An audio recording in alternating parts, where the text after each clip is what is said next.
రీతు భరణి శంకర్ గారిని సెలెక్ట్ చేసుకుంది గేమ్ ఆటకి. ఇమ్ము వేసిన ఎత్తులు ఫలించినాయి.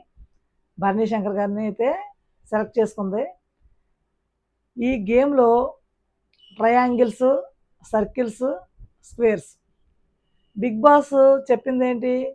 ట్రయాంగిల్ అంటే షేప్స్ అన్నీ ఒకటే ఉండాలని, ట్రయాంగిల్ అన్నాడు కానీ షేప్స్ కూడా ఒకటే ఉండాలని ఏం చెప్పలే. అందుకనే ఆల్రెడీ అసలు పాపకి ట్రయాంగిల్ అంటే ఏంటో తెలియదు. ఏది పడితే అది తీసుకొచ్చి ఫస్ట్ అయితే పెట్టేస్తుంది. నవ్వలేక సచ్చారనుకో. అయితే తర్వాత అయితే దొరికింది. అది యాక్చువల్గా ట్రయాంగిలే. కానీ ఇప్పుడు అది ట్రయాంగిల్ కాదు. గేమ్ అంతా అయిపోయిన తర్వాత అది ట్రయాంగిల్ కాదు, ట్రయాంగిల్ షేప్లో ఉంది. అంటే 3 ఒకటే ఉండాలనే రూల్ లేదుగా. బర్నీ గారికి అయితే దొరికింది 3 ఒకటే. ఇక్కడ రీతుకు దొరకలేదు. అది కూడా ఒక ట్రయాంగిల్ అని అందరూ యాక్సెప్ట్ చేశారు ఫస్ట్. తర్వాత అన్ని సామాన్లు వెతుకుతున్నప్పుడు సేమ్ ట్రయాంగిల్ దొరికిందంట.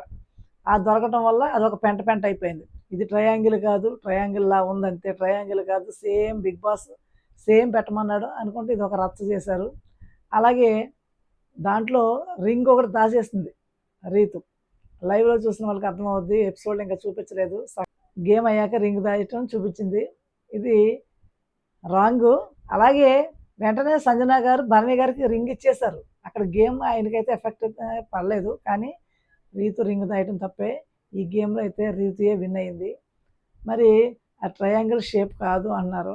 నాకైతే కరెక్టే అనిపిస్తుంది. మరి చాలామందికి ఇది పిచ్చెక్కి కొట్టుకుంటున్నారు. అందరూ కూడా ఇది రైటా రాంగ్ అన్న డిస్కషన్లోనే సగం పెట్టారు. ఒక వర్గమేమో రైట్ అంటారు, ఇంకొక వర్గమేమో రాంగ్ అంటారు.